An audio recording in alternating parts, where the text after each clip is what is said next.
Black boy without a father in the home or in the hood, so to speak.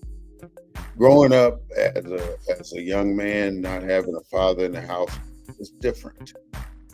It's almost like you wake up in the morning and you have no fear of life to go out and get it, because you have to first of all pay homage to your father and your mother while you're home. It's more especially your father, because he's not going to let you get away with it. He's not going to let you get out that door without doing what you need to do formally. So I didn't have that father in the home, and I think I grew up fairly well. So the comments that we make on this show today, talking about women raising children, basically, are our comments. But that does not negate the fact that we know that women can raise successful men, as they have done in the past and they will continue to do in the future. So let's not get it twisted and think that we on here womanizing and woman hating. We're just bringing the facts to the people so you can hear what's actually being thought here in America by our Black men and some of our Black women. This segment of our show, The Black Boy Without a Father in the Home, is the epitome of what has happened here in America. And our job now as grown seniors in this community is to try and get it back, try and fix it. And the biggest problem we're suffering from, and I'm sorry to say, is when we desegregated, we blew it. So now the objective of our community now is to segregate ourselves from this chaos and this chaos that we're experiencing. But without going further into our show, I want to introduce to some and present to other my fabulous and super co-host, Mr. Claude Foster. I want to thank him for coming to the show. Mr. Claude, go ahead and let us hear your thoughts. We're glad to be here, my brother. I like the new intro, by the way. It's nice. But it's an interesting topic. It's a complicated topic. You go all the way back to slavery, when Black men were not even allowed to be in the home. And Black women. I had a dad, but he was in the military, and I was basically raised by my mother and her sisters that raised at least the earlier generations. So women have always, I don't think it's been like the fact that the Black man hasn't been there, but I think that the Black man has been forced by the system not to be there. And so that the Black woman has always been strong in the Black community. So I think this conversation, in terms of saying that the Black man is not there, somehow indicts manhood or indicts the Black man, or some kind of past cast aspersions on the Black family. I think without a broader discussion, I think we'd be doing a disservice. But because when you look at the periods, when you look at the Great Migration, when you look at Plessy versus Ferguson, when the Supreme Court ruled that we had no rights, and Blacks were already leaving the South in a trickle, but then that accelerated after those court decisions. And when we got North, You didn't have farms to live on. You didn't have yards to play in. I mean, look at sports. Who are the sports players, especially the male sports players? Who are they always congratulating when they get success? Their mother. Their mother took them to the games. Their mother was there for them. Very seldom do you hear praise for the dad. And so I think African Americans, I think we have a complicated history. I think this system has made it complicated to talk about because we wind up kind of pointing the blame at each other when we should be pointing the blame over there and not at each other. Uh, so I look forward to the conversation today on this topic. Uh, you know, the N word, the N word and what that means in this country and what that has done to the black family in terms of all the different systems has basically removed the black man from any prominent role in the family. He didn't just walk out the door, he was pushed out the door. And so I think talking about this issue without talking about the racist structure that created, I saw a stat where 75% of black men are not in the home. 75% of homes do not have a male in the homes. 75%, my brother. That's not natural. No. There has to be some forces that created that number. Black men just didn't all of a sudden one day follow the male Pied Piper out of the neighborhood, out of the homes. The system, he was pushed. The system of laws and policies pushed the black male out of the home.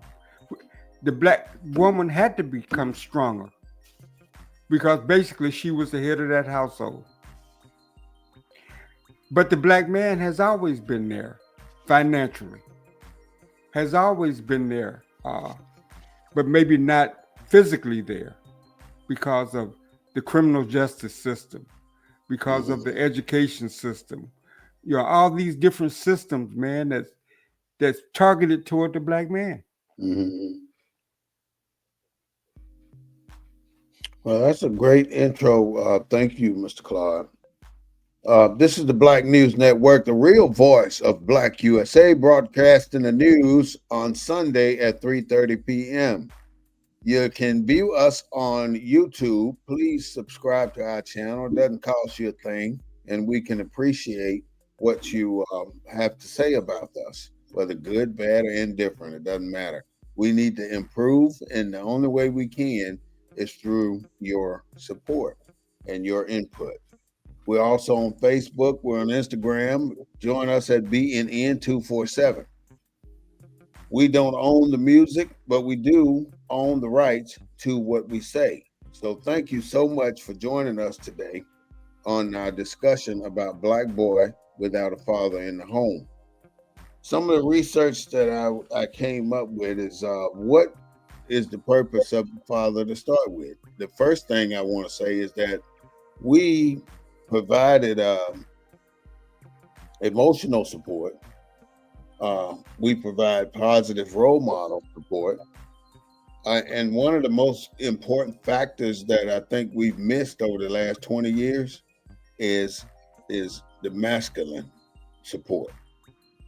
We have not been able to provide the masculine support. Therefore, our society has suffered. And I don't want to say it's suffered because we've raised a bunch of feminine men. I want to say it's suffered because we have upset the balance of mankind. But I mean, go ahead. but when you say that, I mean, we're kind of overlooking some of the structures in the black community that compensated for that, like the male-dominated black church Mm-hmm. that provided that male role model for many black youngsters growing up at that time. What I'm saying, we had structures that Mm-hmm. that fill the gap, if you will. I mean, don't you think? You talking about fill the gap for what was supposed to have been happening at home? Right. I mean, the black I don't church, know. I mean, was a major institution and a major. It was a major institution, I mean, but many boys learn how to be men in the black church. it really. I mean, our self-esteem still suffers. Hmm. I mean, we've suffered from what we've learned from what the perception of black people in America, and the perception of black people in America has been perpetuated by the local news, by the state news, and by the federal news. The slightest thing that a black person does can turn into the biggest massacre and the biggest killing ever happened in this country. So it's a problem that there's a stereotype when you got to clutch your purse, when you got to look out of the side eye and watch what black folks are doing. There's a tremendous fear going around here. And that fear is not because we're gangsters. That fear is because you fucked over us and we're going to get your ass. That's what you know. But we know we're not that type of people. All we want to do is get away from your ass. And every time we get away from you and we set up our communities, you fuck us over. So you've been on our ass since we walked off the plantation. And every step of the way, you are looking at us saying, what's wrong? What's wrong with you? You're stabbing us in the back and asking us what's wrong with us. You got us fucked up. It ain't like we don't know you stabbing us in the back. We just don't know how to get rid of you. Even if we go to our own place, you still want to follow us there. We are 6 times more likely to be murdered by the police than anybody in this country. We're 2.5 times more likely to be unemployed by this country. We finished last in almost every social economic category there is. As a group of people, this is black men. Mm-hmm. From infant to mortality, our death rate is quicker. We die first. We eat the worst foods. We're considered the less productive, the less intelligent.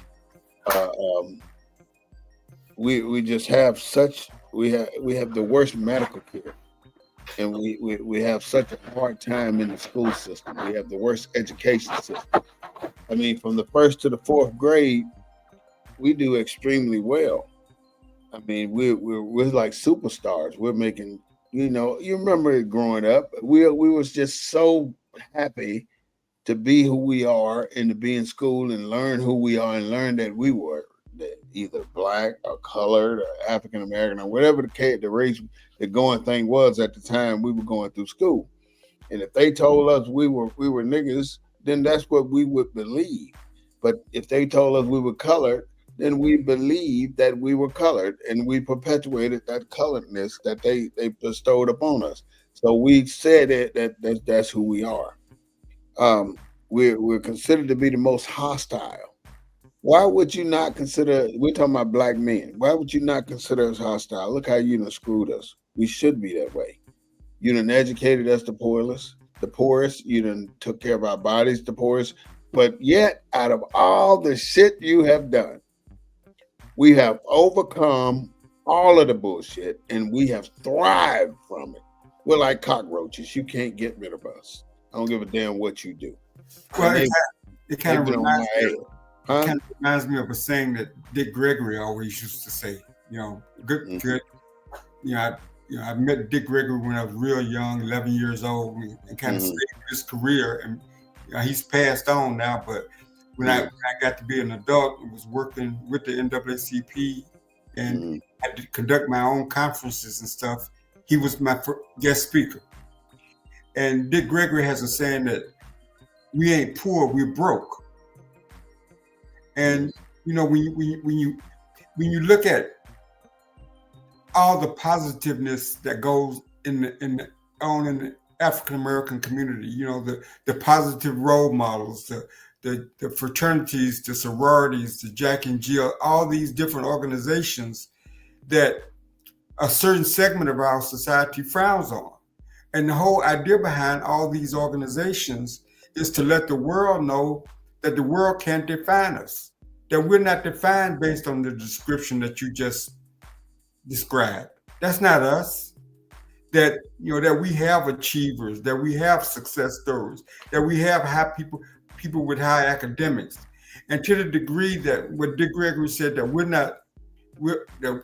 not poor, we're broke, is that we've created this wedge in our community because there's a certain segment of the Black community that's literally broke and frowns upon the positive role models, the positive success stories, the positive organizations.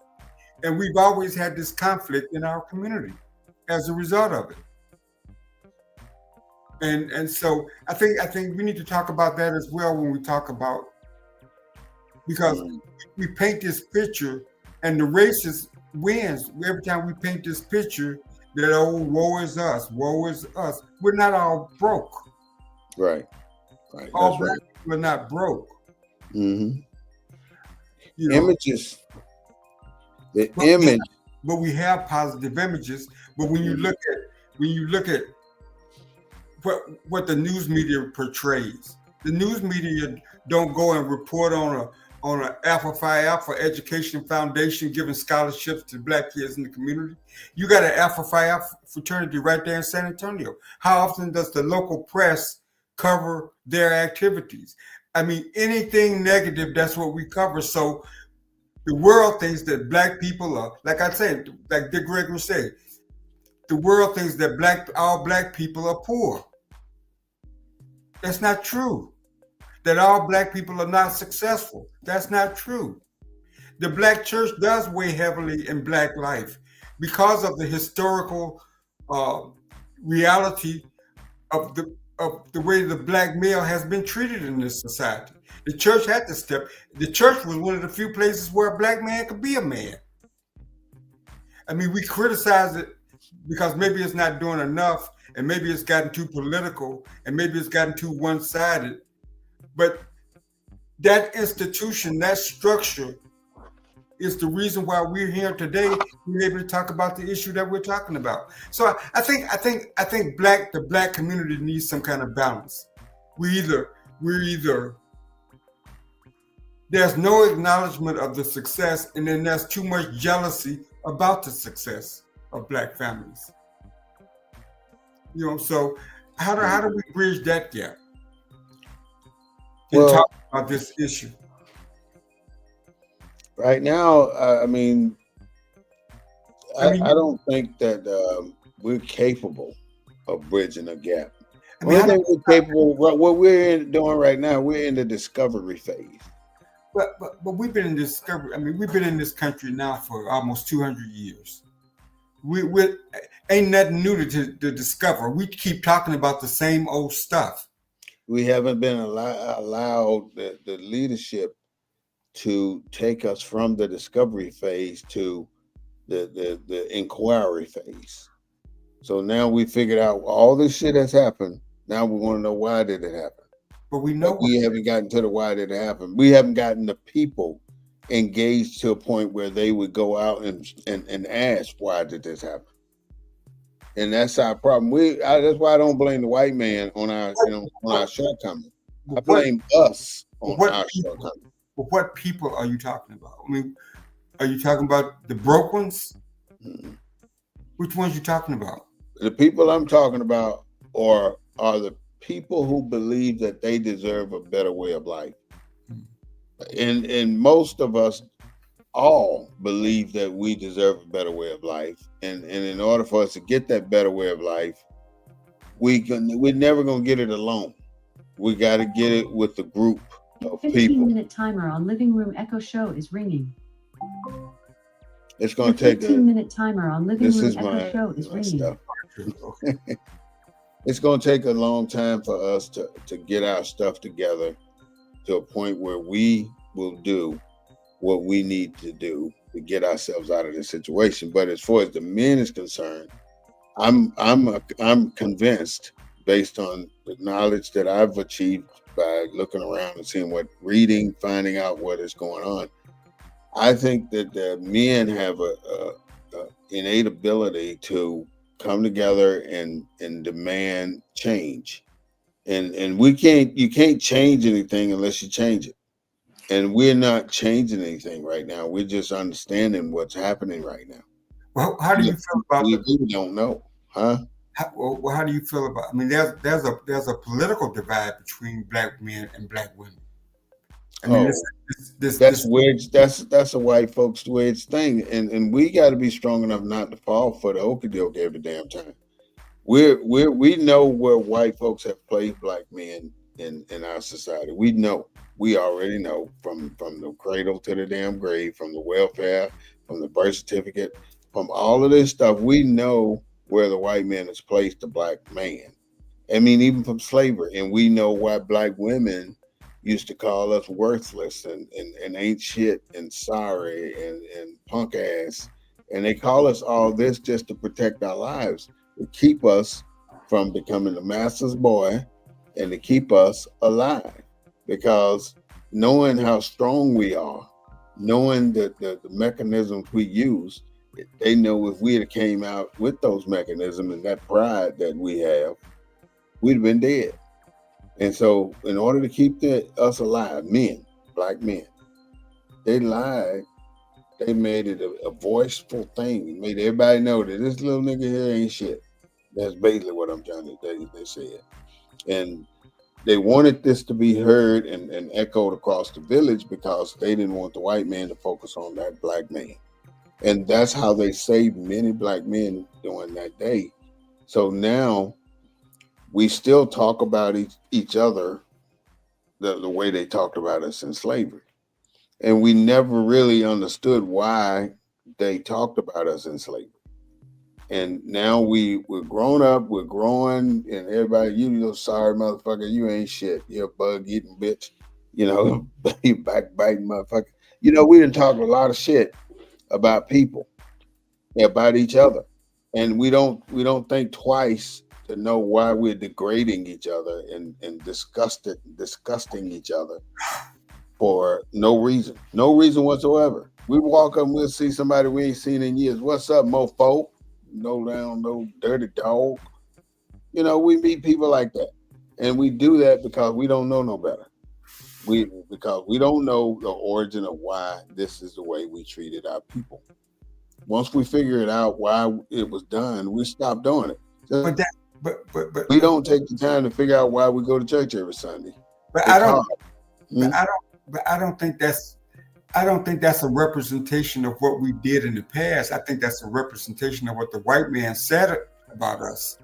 I don't think that that's a representation of us actually being like that. Mm-hmm. I think that's what the white man, through his dominance and through his racism, I think that's what the white man says about us. And so, what do you mean? I'm lost for a second here. I mean, what you just said about some of our tendencies, some of our traits and stuff. Mm. I don't think that's true. Mm.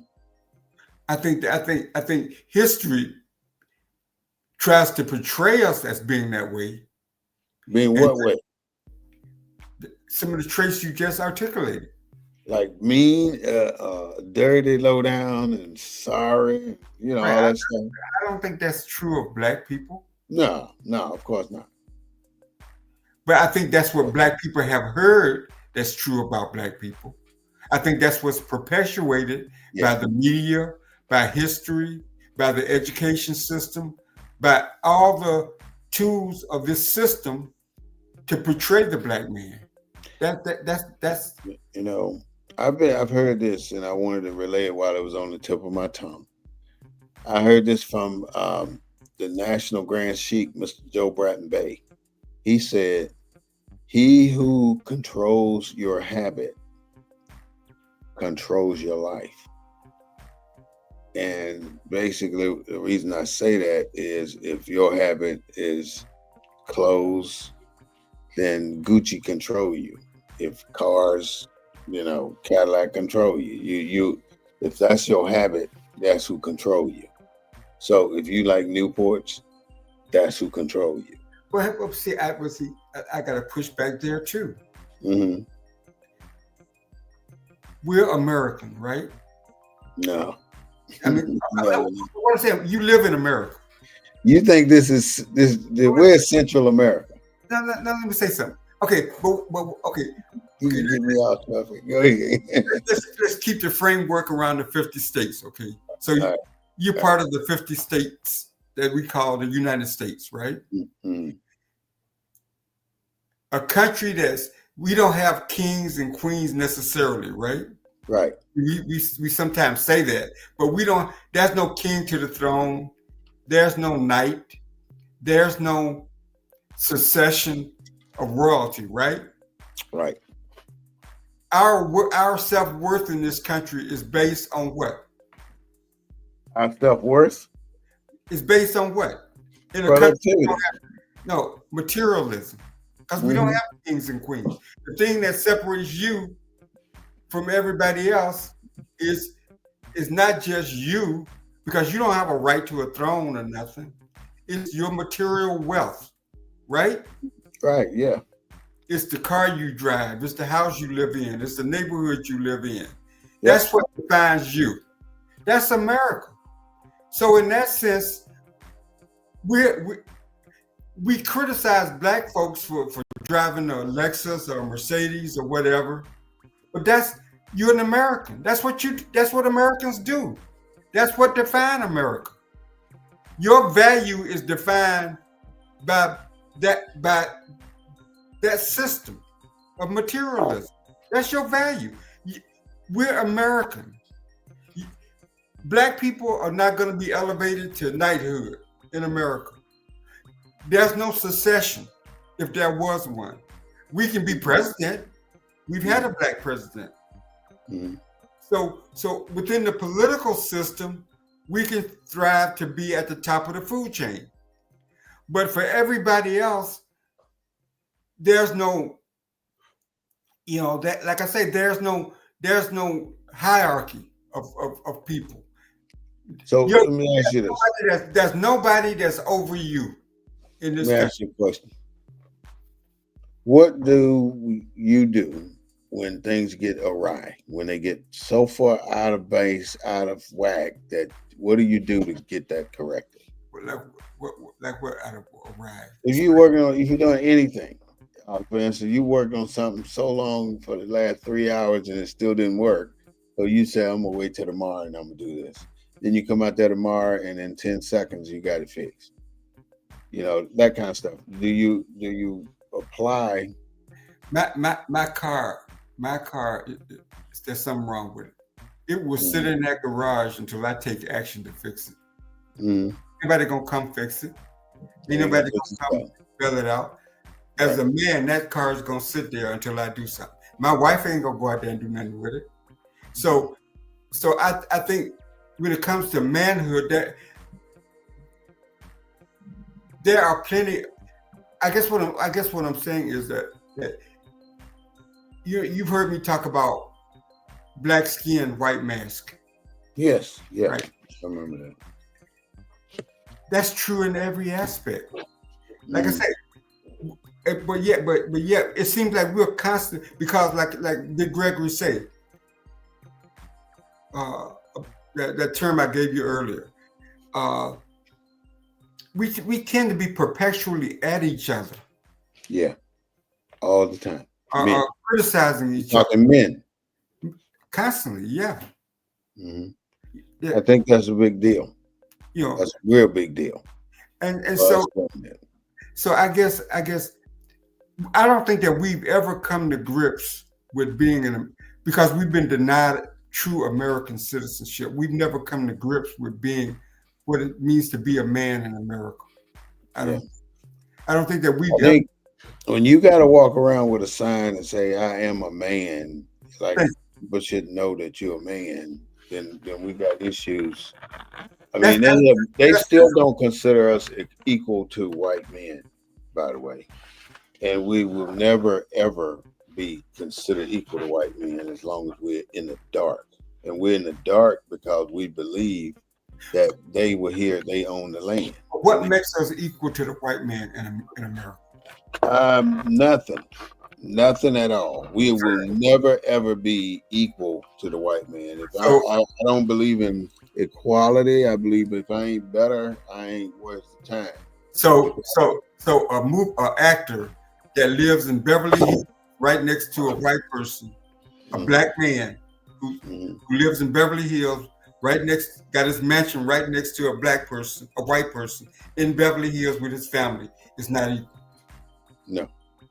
What separates them? Color.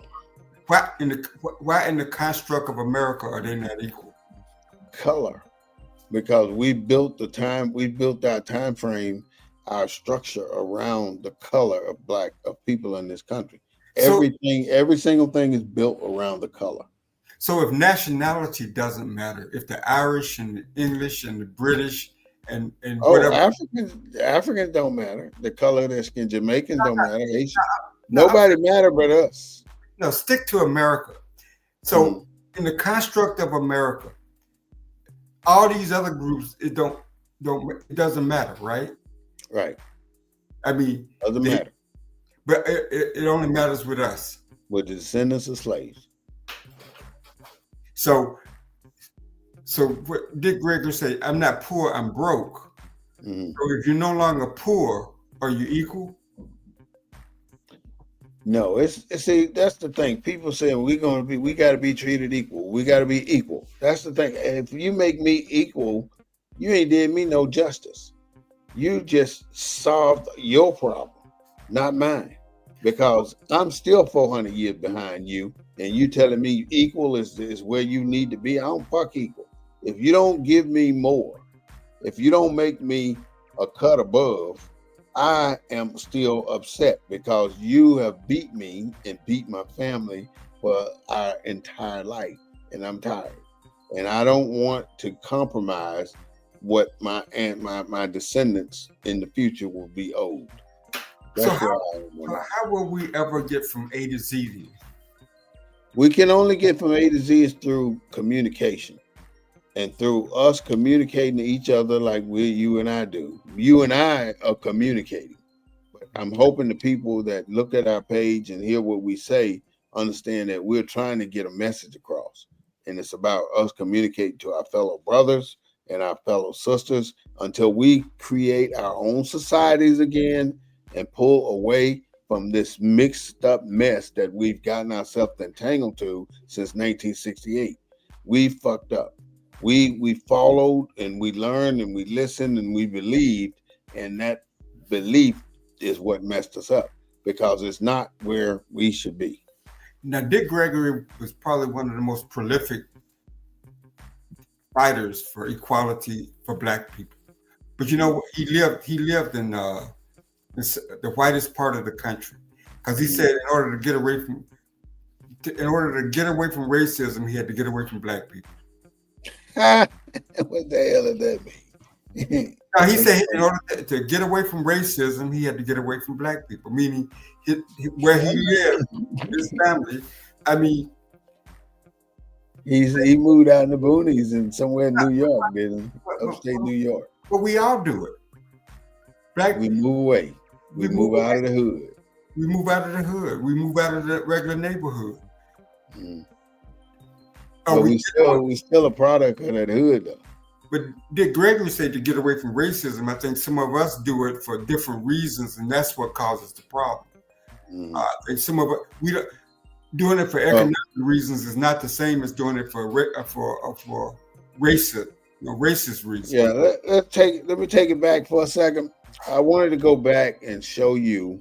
What some of the things that I discovered while I was doing my research. And I wanted you to see how we have transformed over the years to who we really are. The first picture I want to show you is our brothers and sisters from the 1940s, 1930s, and the 1940s. I've seen that we dress just like Europeans. We really took care in what we looked like. That's basically what I'm trying to say. But who did we look like? We look like white folks. We dress like white folks. Okay, so European look. So we still think the European look is not. That's not a bad look.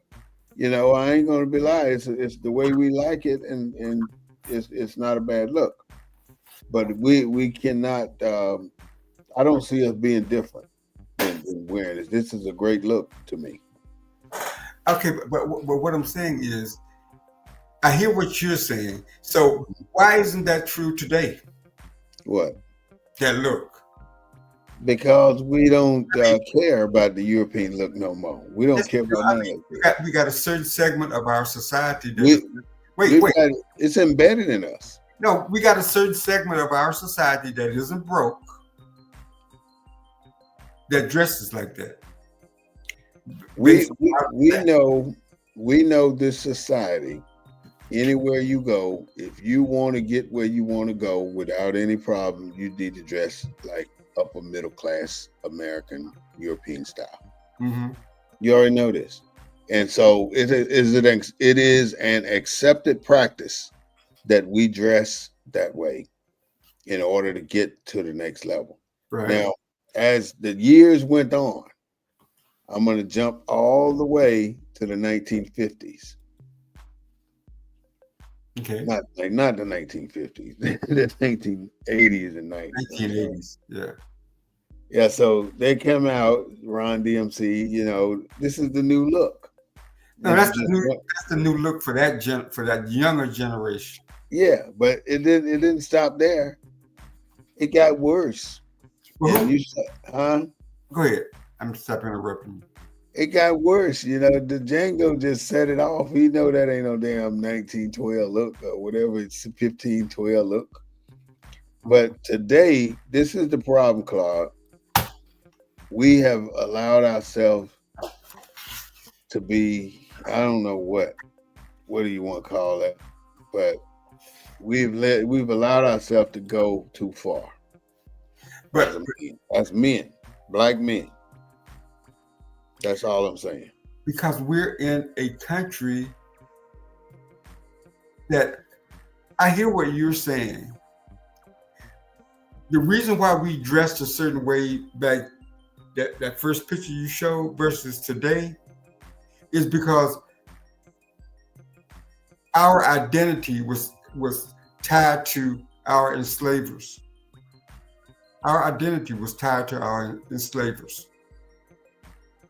And so the 80s, like when you go, like I'll give you a good example, like when you go to the store and they card you, right? And they didn't have to check your birthday. If you was born in the 90s, you old enough to drink. Mm-hmm. They only carding people in the 2000s. Well, I've been carded before, lately.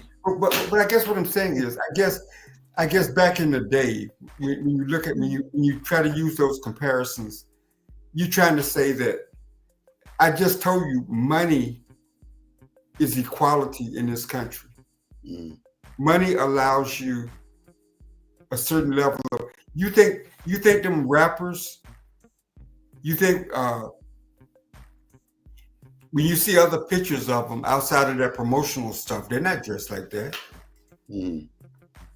Diddy don't even look like the same people. Diddy has a nice suit on, nice formal outfit and stuff. That's promotional stuff. That's America. I guess what I'm saying is, I don't think that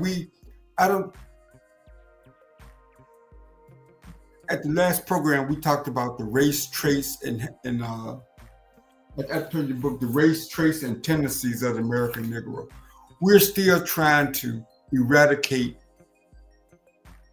that portrayal of us as a people. Whatever was written about us, we're still trying to undo that. You know how you stain your white shirt? Huh?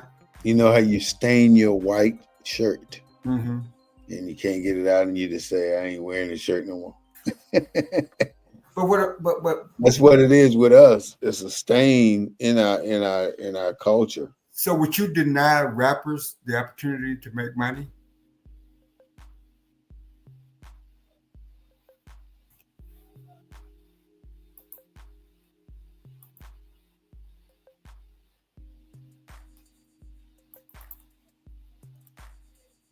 I think we've lost my brother. But I'm going back to what we was talking about earlier, and that is what America is the fact that America is based on materialism. We have no kings, we have no queens. You are defined by your wealth. The people that founded this country, the different barons, the oil barons, the railroad barons,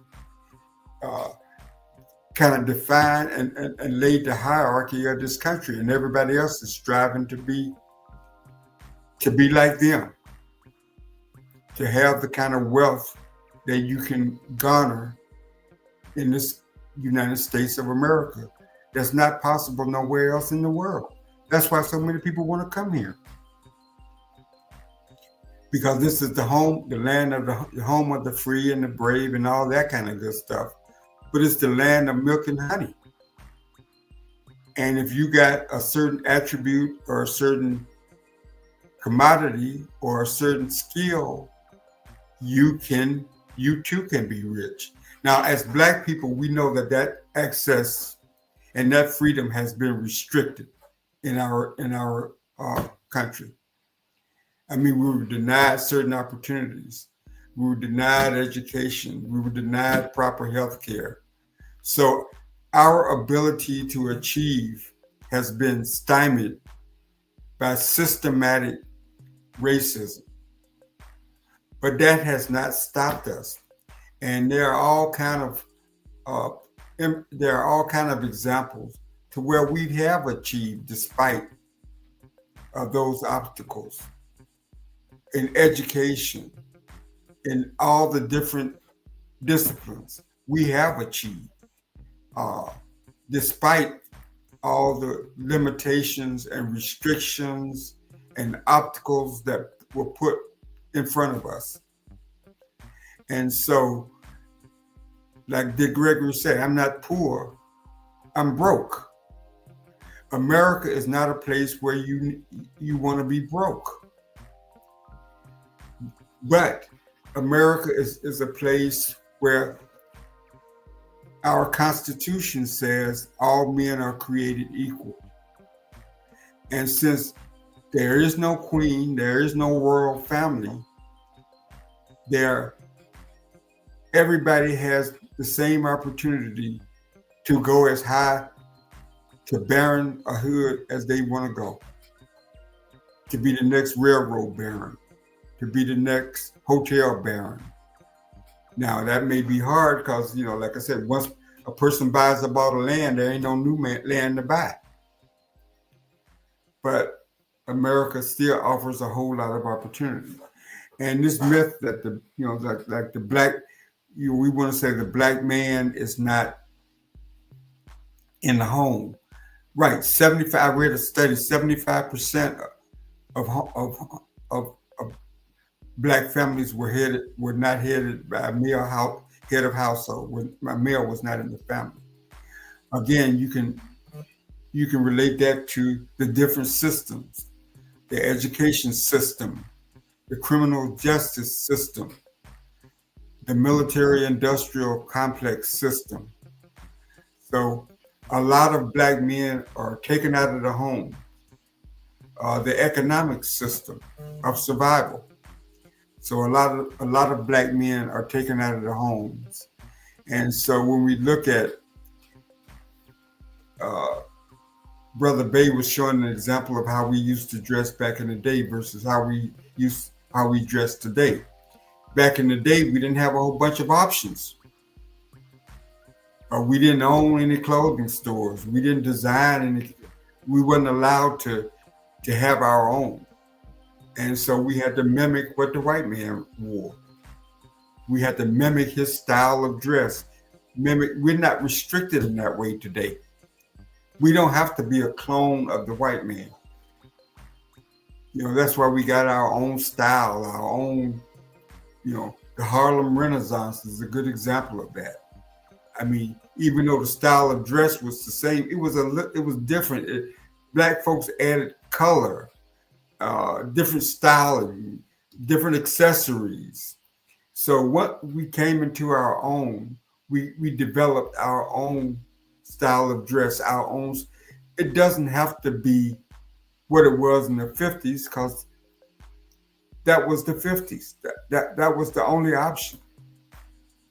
So we dressed like the white man dressed because that was the only options that we had. We couldn't design our own clothes. We couldn't come up with our own style of dress or anything until the 60s, the 70s, with the dashikis, with the I'm black and I'm proud, with our hairstyles. I had a big giant afro. But that doesn't take away from the fact that this is America. And people are striving to get here. All colors are striving to get here because there is allegedly no glass ceiling. If you got an idea, if you got a certain thing you want to advance, there are people with money that can help you, black people with money, that can help you finance your idea. There's a young man, friend of ours, Chuck Slaughter, he talks about it all the time. He's trying to create these different entities to where if you got an idea, if you need sources of financing, you can come to him and he's raising money to underwrite those kind of ideas. So the people that with the negative portrayal of us are not the ones that finance and perpetuate that negative image of us as a people. So that's what that's all about. It's all about the money. Just follow the money. And like Dick Gregory, I'm not broke, I'm not poor, I'm broke. To the degree that inequality exists in America, it's because black people are broke. They're not poor.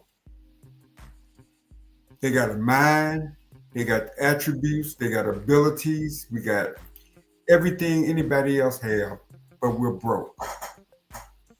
When you look at the political structure, we're stuck with ineffective leadership because we're broke, because we can't fund the kind of candidates, and that's changing. But by and large, we cannot fund the kind of candidates that will represent our interests. Everybody else who's got the money can fund our candidates, and our candidates wind up representing their interests. That's not what the civil rights movement, that's not what the struggle for voting rights was all about. The voting for voting rights, the 50 miles from Selma to Montgomery, there was broke people in that line. They wasn't poor, they were broke.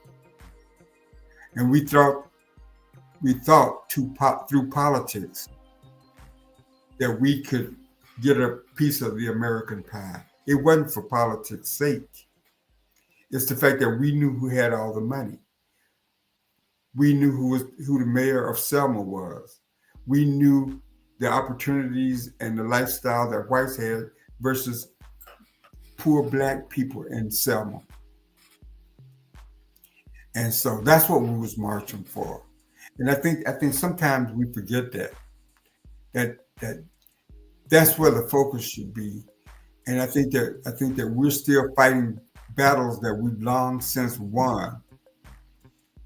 And I think that we just need to rethink and create wealth for ourselves and our communities so that we can fund our own action plan, so that we can fund our own ideals, our people with ideas, so many of us, so that we can create our own barons. And through that process, I think that we'll become as opportunistic and as any other group that's here. Albeit they've got a head start, but we have no more excuses. We have no more excuses. And the race card is over. Nobody's listening. And to the degree that, you know, fraternities, sororities, and all these different social and civic organizations tells the world that black people are not broke, that the race traits and tendencies of the American Negro are not true because they see it. They see it on TV. They see it. Oh, you're back. Mhm. What happened? Well, I had the wrong power cable hooked up to this new laptop. Okay. Did you hear anything? Did you Mm. did you hear my commentary? No, it went totally off. Oh, okay. No, I was just picking back off what I'm saying, and what I'm really saying is that when you see black people, you brought up the images of black people in the past. That was our only image. I mean, that was our only option because we didn't own no clothing stores. We couldn't be designers. We couldn't gin our own cotton to make our own clothes. The only option is what we had is what the white man was wearing. But that's changed throughout history as we've gotten more opportunities, more freedoms, and my problem with the rappers are the people that fund the rap. They're selling records, and they're degrading our culture to make money. Don't even care. But how is that any different than the strip joints with white women in the strip joints? Well, it goes to show that the reality of this whole situation is money. It's money. I mean, but this is what I want to go say before we go on our show today. We're black men in America. There are 3 top things that we could do to improve our status. What do you think those 3 things are? I have no idea. I'll just say it should be our top 3 things that we should be able to do. More money, make more money, more money, more money. So number 1, you say make more money. I said more money. I didn't. Okay. You didn't say make more money. You said more money. More money. So what would be like the number one thing I would do? I think could help black men today is unification.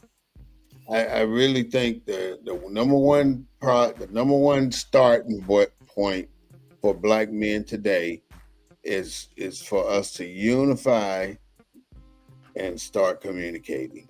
Because if you go back over history, every time black men unified, we were dismissed, basically dismantled.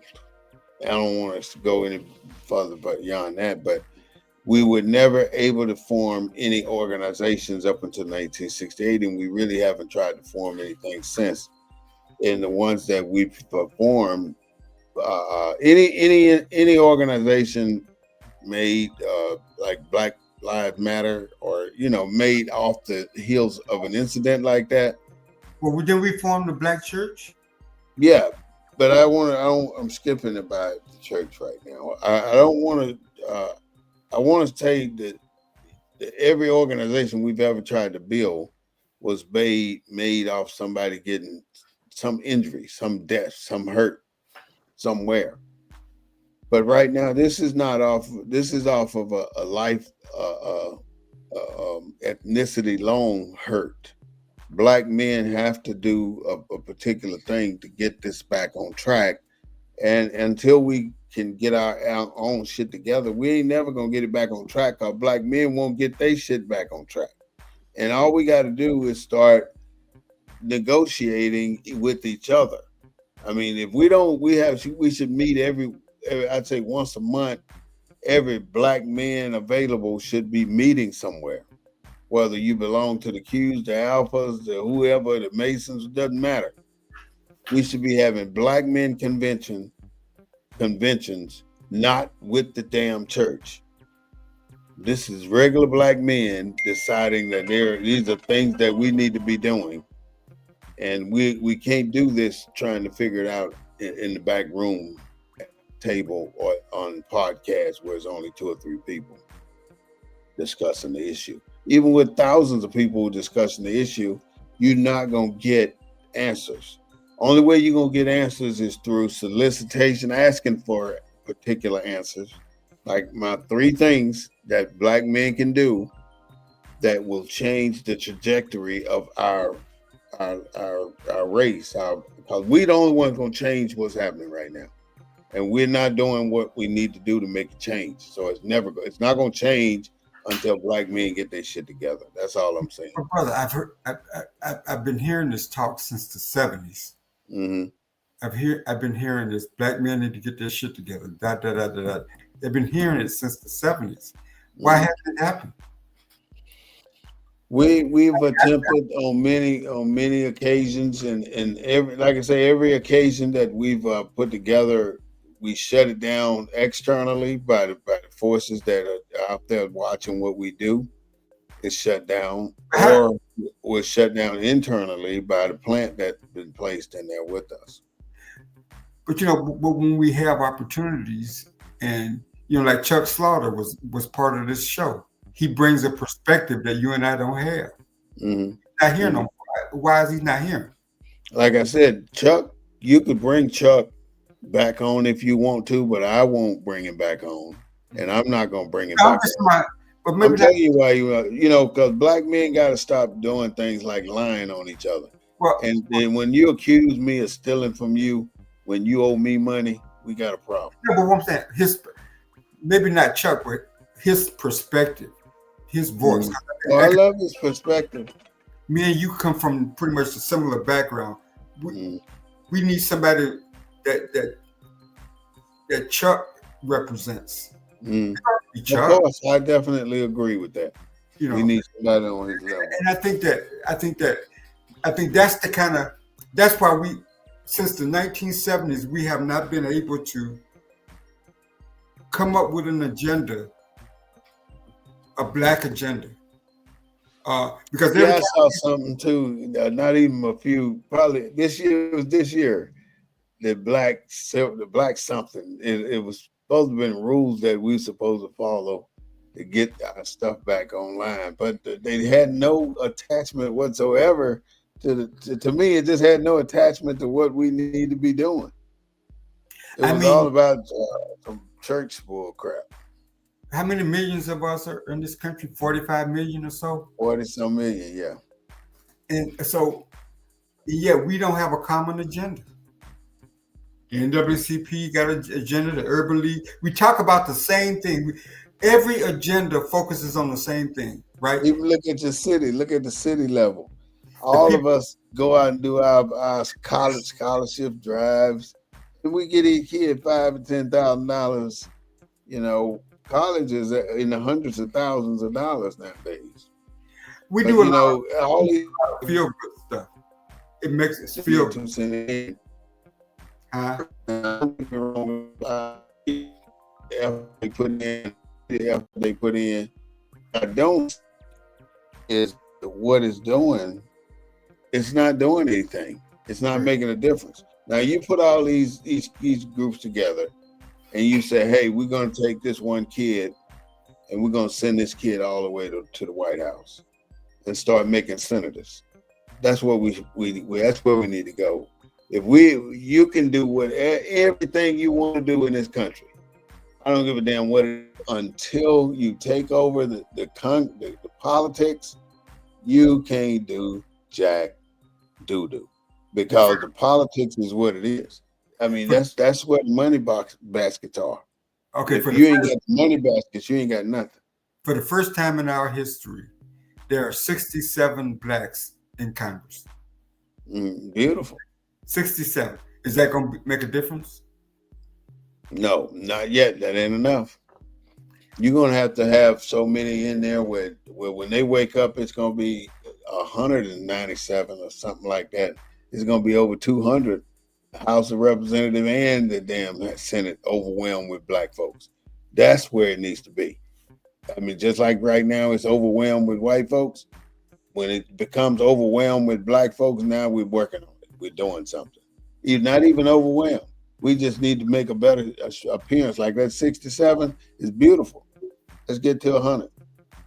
You know, I'll pat everybody on the back that's up there now, but I tell them y'all need to get out there and get the fucking work and but get us. But I think very few of those representatives are from working class families. They're all from prestigious families. Well, middle and upper income families. So how are their policy solutions going to address if the majority of us are still beneath that well? How are 67 middle class, upper middle class elitists? They have no idea. They only know the little bit that they saw while on the campaign trail, but they don't know how to live in these conditions. You know, I read something somewhere, and I want you to give me your opinion of this. Hey, thanks for making it to Veterans Info Tap. I'm glad you made it. Where is this? I want to read something to you, and this was the 2000 election. So it was the 2000 election. So it wasn't this past election, but this past election got worse. Find it here. Hey, while you're looking up, I'll just go ahead and say a couple other things. Okay, go ahead. Black men have to start trusting a little better. And I don't mean trusting nobody around your family, trusting nobody with your car, your money, none of that kind of stuff. What I mean is you got to trust in the character of a man, and trusting in the character of not just a man, of a black man, and nothing more. I mean, no financial trusting, no political trusting, no anything, no kind of trusting with anything stipulated, but that person being a black man. That's it. And he's going to act accordingly, because our acting as black men are not, we don't take that for granted. You know, and the word black, everybody know that's an adjective, but, African American, we already know that that's something different. All the different names that we have doesn't matter. What really matters is the character of that person you're dealing with. And but go ahead. And you have to be able to deal with that person without anger. Our biggest issue is we ready to fly off the handle too damn quick, and it ends us in jail. But why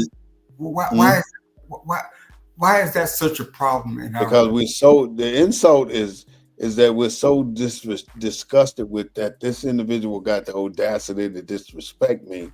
It's so much, it makes my volcano blow. It ain't something that I don't see nothing but red. All this shit about when I black out, I can beat somebody up, and then when I come to, I don't know what I did. That's a goddamn lie. So is social media, is that beneficial to the black community, or is it hurting the black community? Social media. Two things that cause America to drop to its levels it's at right now, and that's social media and the telephone. The mobile phone. Those two things cause us so much trouble and so many relationships and so much headache. So many lives. Cost black people so much trouble. Say that again? Social media causes black people a lot. Yeah. Because it highlights what we talk about, because it showcases it to the world. No, because it reveals the truth. It reveals the truth. I mean, we are so caught up on this Hollywood bullshit where we want to make our bodies look like they're plastic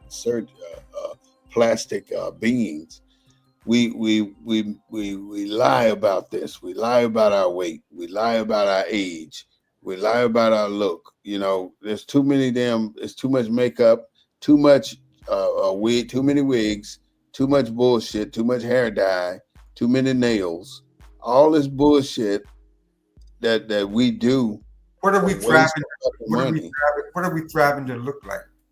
That's what I don't understand. It's a waste of goddamn money. Look how much money we're giving these nail shops. We're making these motherfuckers filthy rich. And you know, excuse my language. I get so frustrated with some shit. And my wife and daughter, they go to the nail shop. I have yet to see an employee at the nail shop with their nails done. Mm-hmm. They don't happen. My wife went every week. And have what, $60, $70 away? Every damn week. So what drives it? Is that the lack of? It's about self. What you believe in yourself. Yourself determines what you look like. You know, if you're not conscious about who you look like from within, then it doesn't matter. So, in order for you to look good in your mind, first of all, you need a wig. Second of all, you need tons of makeup. You need eyelashes. You need lipstick. You need blush. You need glitter. You need motherfucking nails. You need all this shit that you think it makes you look good. And then when you get that man and you take him home and you start taking all that shit off, that's why you don't see him but one time. He gone. Because all that shit is fake. It's bullshit. This information, this was from Catalyst. Catalyst is a progressive analytical company, okay? Mm-hmm. To show you the difference, where I'm talking about poor and broke, and then why our black society is split. This looked at the Democratic presidential vote share among voters of color, going back to Obama, right? In 2012, Obama got 84% of the black vote, of the college educated vote, okay? In 2016, Hillary Clinton got 81%, okay? In 2020, Biden got 75%. In college educated, that was non-college educated. In college educated, it was 79 in 2012, 77 in 2016, and 74 in 2020. Okay? But this is where it relates to what we're talking about. For women of color, the share of the vote that the Democrats got was 84% in 2012. This is women of color. 85% in 2016, so they turned out more for Hillary Clinton. And then down to 79% in 2020. So still around 80%, right? Yeah. Listen to men. Check this out. In 2012, the Democratic candidate Obama got 80% of black men's vote, right? In 2016, Hillary Clinton got 72% of black men votes, right? Guess how much Biden got? How much? 69% of men on the Democratic side. And we just vote Democrat. We don't. That's what bothers me the most. They make us declare. But look how much it went down for men versus women. What's your point? What does it make a difference? What's the significance of it? The point is, how can we ever, if black men and black women differ on what's best for the black community politically, how are we ever going to have a political agenda? We're not. I'm gonna tell you why. The worst thing that a woman has to do right now is to learn to listen to a man. And I don't give a damn right, wrong, or indifferent. A woman has to listen to a man. And if you a woman and you don't feel that that's what God placed you here for, is to follow a man, then you need to reevaluate whether you want to be a woman or not, because that's the bottom line. And that's why so much turmoil in the black culture, because the women have forgotten what their roles are. Everything, everybody, every team got a role. And if you don't play your role, you don't expect to win no damn game. So if women voted with the men, if the man is the leader, and if they voted with the men, maybe we'd have a political agenda that would address reparations and all the other issues.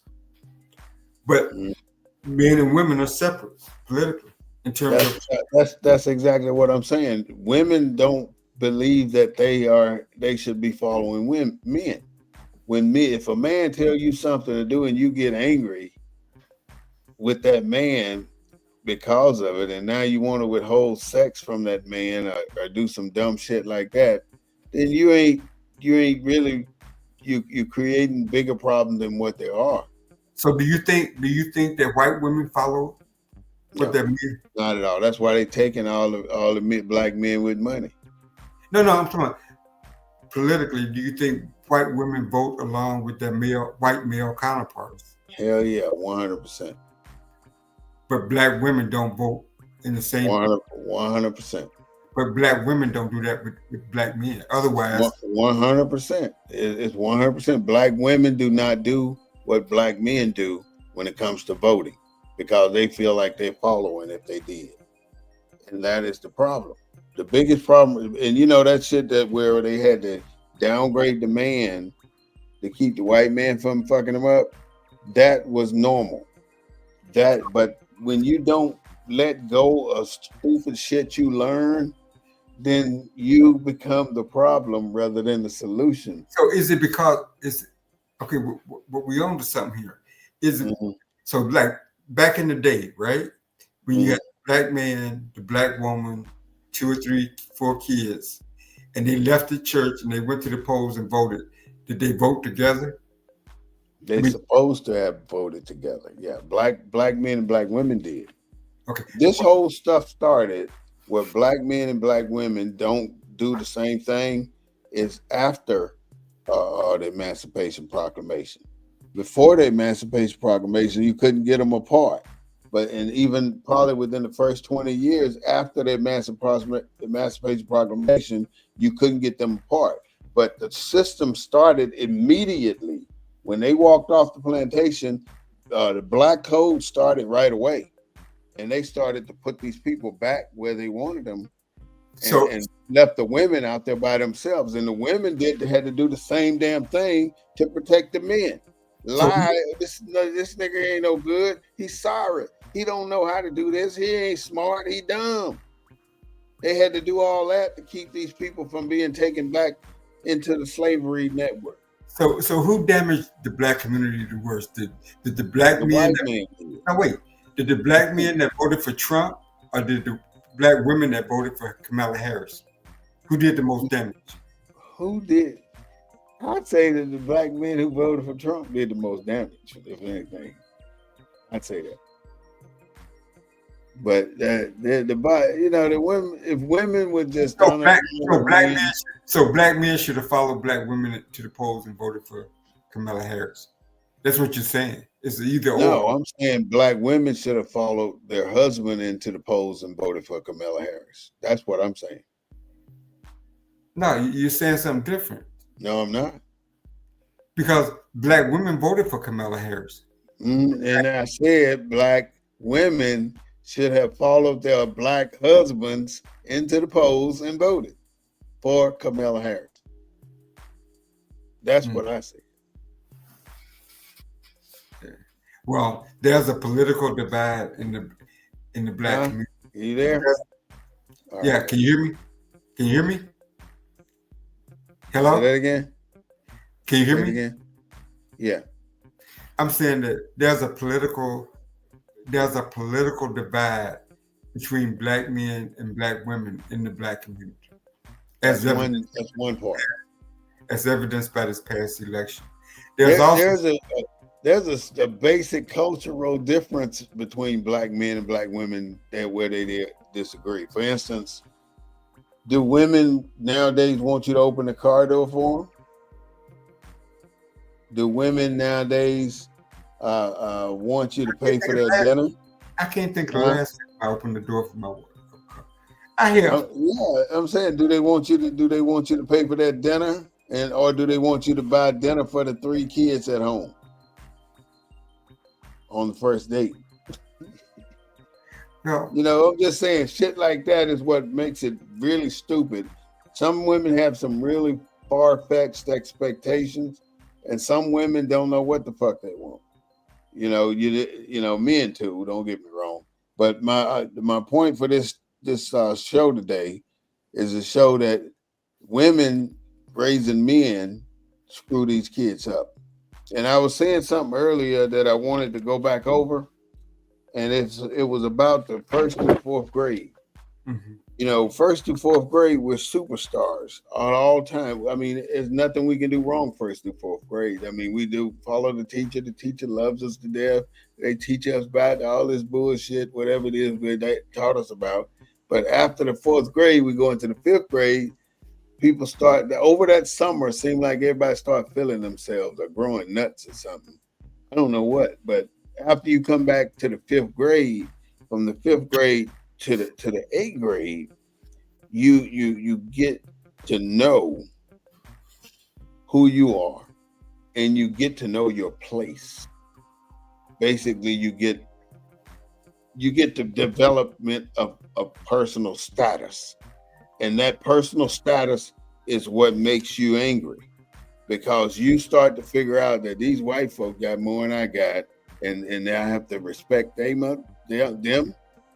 So you get to figure this out during the 5th to 8th grade. And so by the time you get to the 9th grade, you're ready to knock somebody out.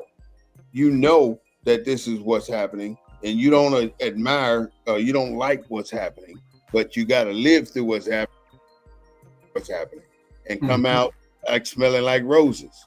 You have to do that. So from the 9th to the 12th grade, you taught the consequences of being black. And the consequences of being black is that you're stupid. You going through high school, but you're stupid, and we're going to send you to special ed. That's what you learn in high school. And or you going to special ed, or you going down to the detention room where you ain't going to learn a damn thing. So these things happen over the first 12 years of wasted time in your life to teach you how to sit down for 30 minutes or longer. That's all it does. You walk out of school, you never forget how to sit down 30 minutes or longer. But you damn sure don't remember that fucking algebra or that bullshit they taught you about all this English shit. You know, synonyms, adjectives, antonyms, pronouns, nouns, verbs, you know, all that stuff. You don't remember why do I need all that? Why do I need this math? Why am I taking France and I ain't never going to France? Why am I taking French and I ain't never going to France? You know, stuff like that. You don't have a purpose of why you taking French. You know, they say, well, you got to take a foreign language, and you just take some bullshit. You don't know what the hell, why you taking it. You just taking it. And all I'm saying is there's no development during the first 12 years unless you get that development at home. And I ain't talking the classroom development. What I'm talking about is character development. Your character development don't come from school. It comes from home. That's the problem. We're not getting that character development at home because that man figure is not in that home doing those 3 things that we talked about earlier: emotional support, positive role modeling, a sense of masculinity, and teaching that kid to have some damn self-esteem. That's what's missing. Well, I finished preaching for today, my brother. Well, my thing is, the genie's out the box. You can't put genie back. No. America is America. And I don't see, we need some black barons. Some what? Black baron. You like the railroad barons, the hotel barons.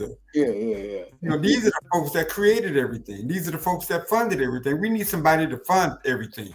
Yeah.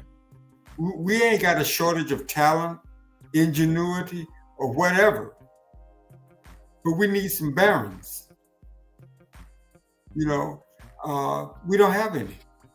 Yeah. We may have some. I think we got a couple of billionaires, but we don't have no barons.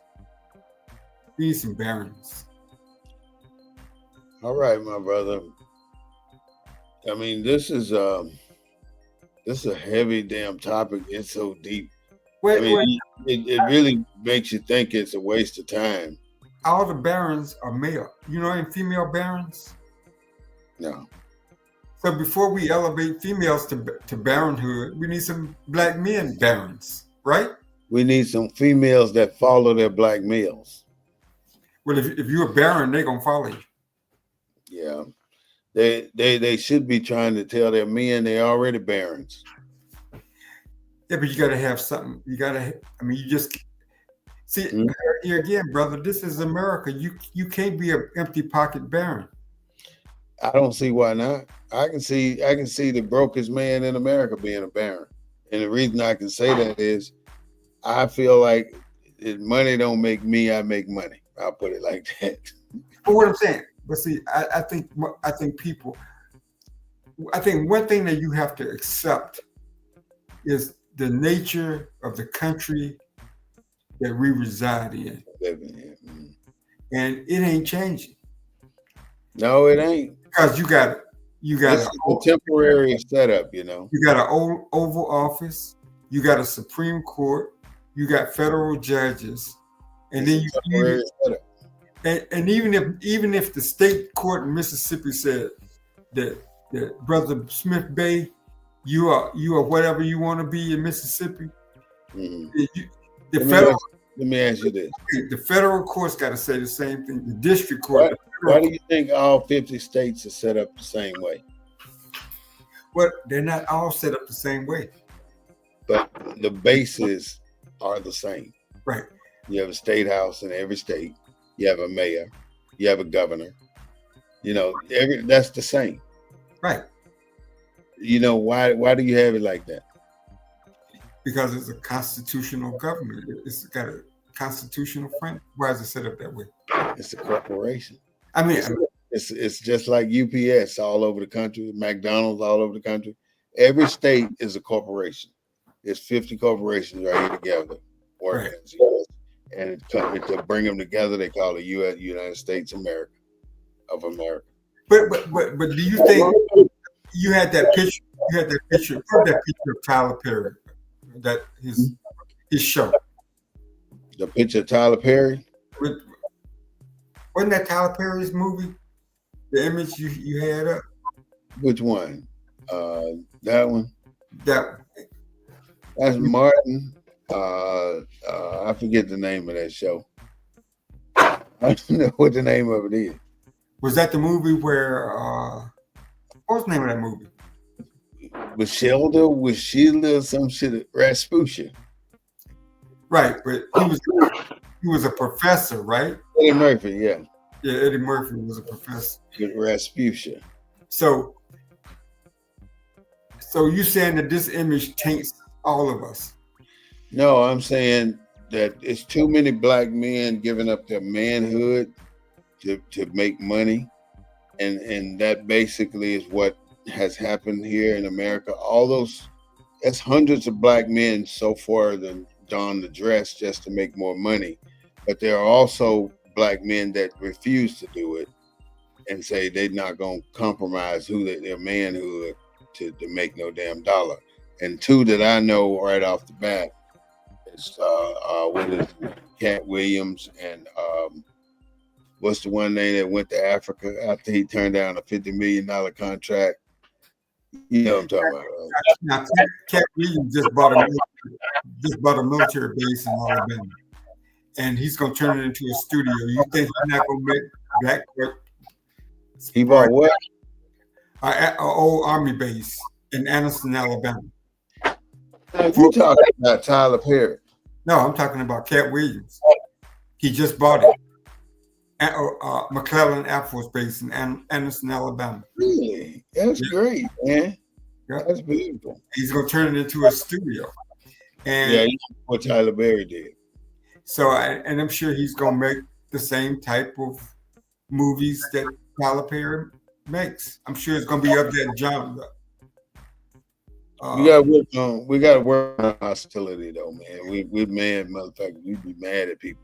We be angry. But brother, I just think that we gotta come to the realization and to the acceptance, because every one of our institutions mirror white institutions. Mm-hmm. The black church, beginning with the black church, for sororities, fraternities, everything is a carbon copy of whites.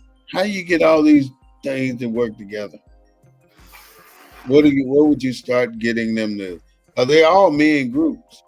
They all, you just mentioned, they're all men groups. They were all created. They were all created because we were denied opportunities in the white ones. So we created, and we added a community element to it that some of the white ones probably don't have. I'm not familiar with it.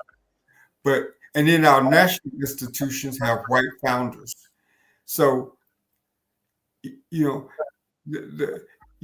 you're not going to find too many black leadership that pushes back against an fully integrated society. And so I just think that we have to we got to come to either one of two decisions. I think we're at a critical point. We're either American, because we're not changing America. Like you said, the contract's already written. The contract has already been made. What do you want to change? What are you trying to get accomplished? Well, it's like I was telling you about Mississippi becoming an all-black state. Having an all-black state. Yeah, because that changes the contract. If the contract calls for 50 white governors. Let me tell you what something I thought. You understand what I'm saying? Yeah, I got you. Change the contract. Mm-hmm. That we can't. Yeah, right now they talk about Central America, right? They try to make Central America look like Brazil, the strip that it connects Mexico to Venezuela. That's not Central America. You got South America, you got Central America, then you got North America. North America is Canada. Central America is where we are, America. And South America is the continent down there. So they got us twisted on those three things. And the reason they did that is because in 1613, they changed our name from Moors, Moors, to Indians. 1613. That's when that happened. Way before the Emancipation Proclamation. So you want to know why they call everybody these Indians as natives? Because the Indians are the original Moors. If you look at I can't think of his name. I think his name Wright. In 1613, the United States government changed their names. Changed the name from Moors to Indians because they wanted the land. So to address what you're talking about, what is the solution? The solution for Black America right now, the only solution is, like as you always say, is segregation. We need to separate from white people, and I don't think we're gonna ever grow trying to grow alongside them, because their growth levels are very different from our growth levels. And we don't trust the selection processes of the people that are capable of making those selection processes, because they always select in a way that makes it difficult for us to be the selectee. Yeah, I don't know if that makes sense, but that's what I guess what I'm saying. See, I just think we got to change the contract. 67 black people in Congress changes the contract, because the contract was written when no black people were part of the The country. country was built for no black people. What And do you do with a race of people? So putting governors in southern states that have large African American populations changes the contract. I'm asking you the question. What do you do with a race of people when you no longer need them? They can't do nothing. They what do you mean they always gonna need us? No, but they don't. They want to act like they don't. So they want to know, what do you do with a race of people when you're done with all the work that they have done? We're too ingrained in America. You can't get rid of. They don't want to accept that though. They can't get rid of us. They can't. Anyway, it's been a good show, my brother. Go ahead and let me hear your closing remarks. Well, all I would say is, black people, we got to come together. We got to agree on an agenda that addresses all the concerns. And it's been tried numerous times, but we just nothing been, because of politics and other issues, we have not been able to achieve unity. And that's what we're going to need. We're going to need a consensus agenda that everybody can get behind. Women, men, children, young people can get behind. And I just don't see that agenda. I just don't see that agenda being written. I see different groups coming up with different agendas. We got all these different tables that we're all part of. I just think that we need to come up with an agenda and decide. Well, I think so many of us have already decided. It's like the person that says, I celebrate because it's tradition, right? How do you change that person's mind? This black person, yes, it's black. Why do you celebrate Christmas? Because it's tradition. And he's a black man. So it's just as a tradition to him as it is to the white person that celebrates Christmas, or the black man or the black GI that celebrates the 4th of July. It's tradition. It's part of my history. So go ahead. When we figure that out, I think we're on the road to recovery.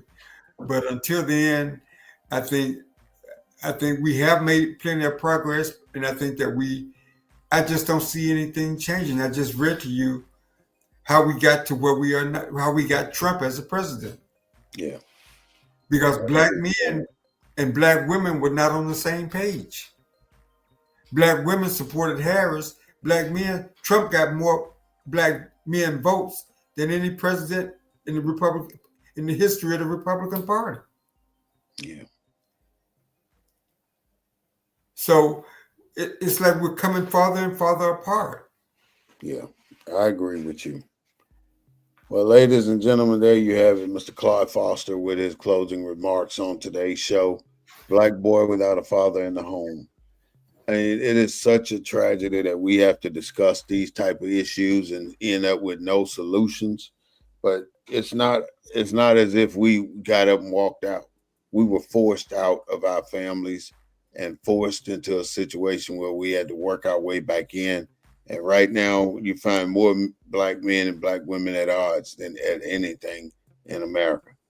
We got to figure out a way to get it fixed. And I think if we keep doing what we're doing, Mr. Claude, we're going to get it fixed. We just got to keep talking about it. Yep. The big problem is right now is that we got to be able to communicate better, black men. And we got to stop allowing the stereotypes that they pin on us to stick.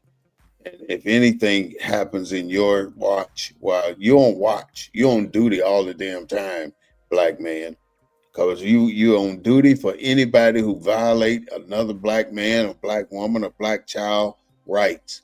And you have the right to avenge that person. And that's what our duty is right now, to not allow any form of racism to pass. And that means subtle racism, indirect racism, whatever you call it, introvert racism, it doesn't matter. Your job is to stop it in its tracks. And if you do that, we can get these people back under control. Right now, they look at us like we ain't shit. You know, y'all just getting away right now. You getting by, but if we get mad enough, we'll get your ass back in check, because they buying every damn gun you come out. What does one man need 30 fucking guns for? He can't shoot but one at a time, you know? So let them keep buying. But this is the Black News Network, the real voice of Black USA, broadcasting live from a Black perspective. We do not own the rights to the music, but we do own the rights to what we say. I want to thank Mr. Claude Foster, and I want to thank your viewers for coming on to the Black News Network and joining us in our show today. So without further ado, have a great day today and a